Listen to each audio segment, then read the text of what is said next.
Hi guys, welcome back to another Matchbox Garage video. I'm Rob, and today I shall be attempting to take this Corgi Junior's Whiz Wheels Marcus XP from shabby to shiny.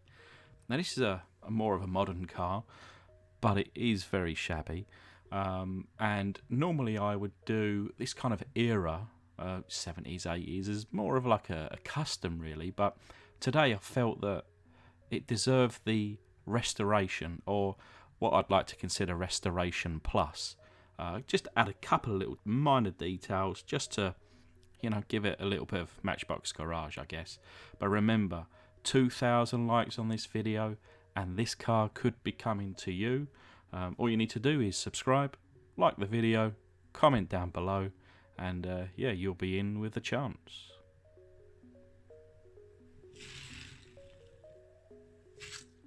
So here is the car that we're playing with today. To be honest, I haven't gone through the drill process yet because being a car that I've never dealt with before, didn't know what I was going to be dealing with. So all I've done is I've removed the flange.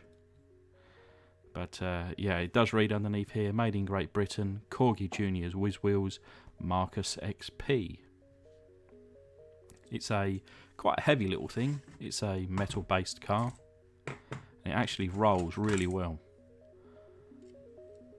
But let's take it apart to see what we're playing with.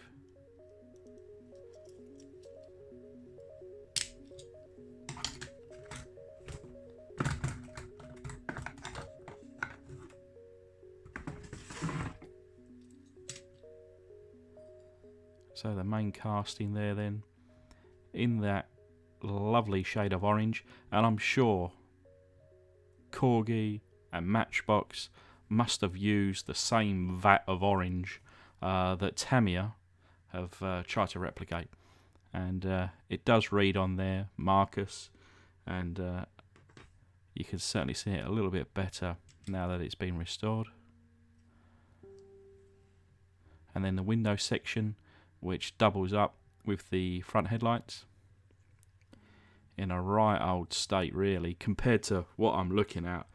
How kind of crystal clear it looks now, but with the chrome interior, and of course the engine there at the back. There's a mid-engine car poking through that rear glass. Looks cool. And then it's quite a large wheels on this one, so this was kind of really how or why I stuck with a restoration rather than a custom, because I just didn't have any wheels really to suit it. But I'll figure out how to take those wheels out. And of course we've got the base and the main casting in my foot-long hot dog jar. Covered the casting there with some boiling water.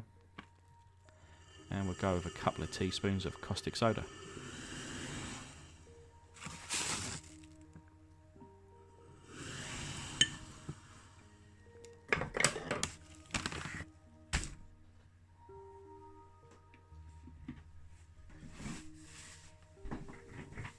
So it's bubbling away nicely.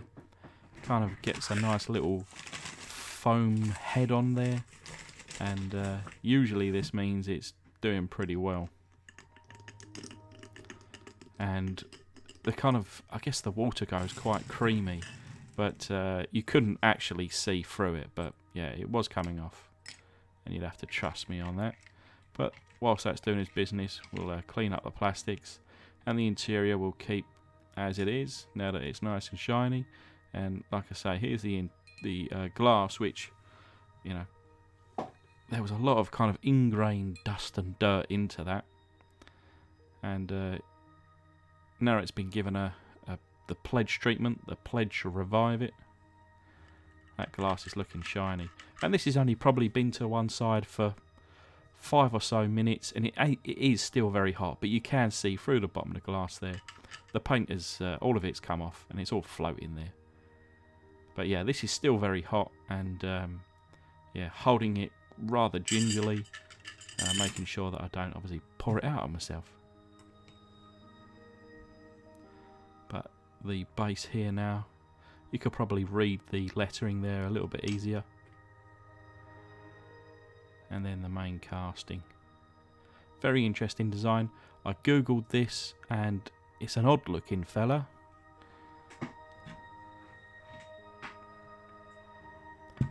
But let's take Ella's tool, and with my new batch of these bad boys, do you know what? These get absolutely everywhere. But there's the base there now, polished up. I'm going to hit it up with some TS14 black, which is my kind of go-to for bases. For the restored ones anyway. When I do the customs I use a metallic black. But yeah, this kind of replicates the original bases perfectly. And this was painted in black originally. And that'll do that nicely. Pop that to one side.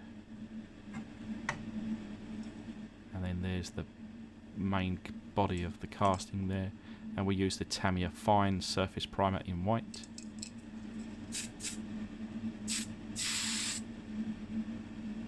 I always start by painting on the underside of the car, making sure I've got the undersides of the arches there, and then just one good solid coat over the whole thing. Got some weird angles and things I need to make sure that I cover. There was a slight reaction with the paint, but a little bit of a rub down later on, and it was good enough for paint. And like I say, we're going to be going with the Tamiya orange. Just going to reach for it now. It's the X6, and it's just straight up. It's got some Tamiya thinners in it, but otherwise there's no additional colours to change this. I actually, after this initial first coat, I took the paint out of the pot and added a little touch more thinner. For some reason, it just my normal ratio of 2 parts paint to 1 part thinner just didn't seem thin enough, and my airbrush was actually struggling to put the paint down. So yeah, second and third coats, which I do off camera, certainly a little bit on the thinner side, just to help it flow a bit nicer. But there's the first coat there. And then the following day, like I say, we've had 3 coats on there, looking shiny, I think you'll agree. And the window section there dry. Nice black on the base. And then the standard clean interior there. And then the wheels obviously had no chrome remaining, so I tidied those up. But what I'm going to do, like I say, Restoration Plus, I'm going to add a couple of tiny minor details which should have been on here in the first place, but as a little reminder of what she looked like. And this is the result. So you can see there on the front, kind of a couple of little like side lights, but nice, and the orange is nice and shiny, and the wheels there with the fresh chrome. And then around the back end, I've added the brake lights there. I think otherwise it would have just looked a bit too plain, in my opinion.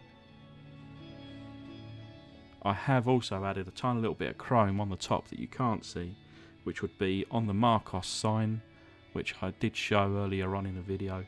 Plus, there's like a couple of fuel caps. But just to remind you again, please like the video. If this reaches 2,000 likes, then one of you will be taking it home.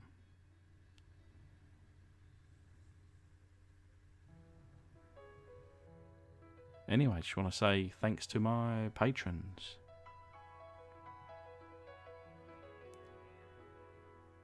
And thank you guys for watching. Hopefully you'll stick around for the next one.